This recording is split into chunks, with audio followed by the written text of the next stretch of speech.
is John Larry Serrano and welcome back to my channel again. So for tonight guys, is may pupuntahan tayong restaurant. This restaurant guys ay Kapampangan ang nagmamanage at Kapampangan din ang mga chef. Alam niyo naman basta Kapampangan, laging tumatatak sa ating mga Pilipino. Nasa isip na natin na masarap ang food at masarap magluto ang mga Kapampangan. So this restaurant guys is may kita mismo sa likod ng Millennium Hotel dito sa Tourist Club. So ang pangalan ng restaurant guys ang walang iba kundi ang Balay Kapampangan, which is ang ibig sabihin ay balay is bahay, Kapampangan of course lahi ng mga Kapampangan. So Balay Kapampangan. So hinihintay na lang natin guys na prepare nila yung mga food, which is yung mga papatikim nila sa atin. We recommend na bisitahin nyo para matikman nyo. Alam kong miss na miss nyo na ang luto ng mga Kapampangan guys. So let's go sa loob.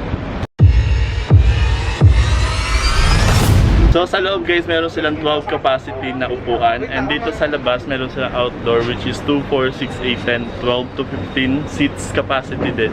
So ito ang kanilang outside.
Ang Balay Kapampangan!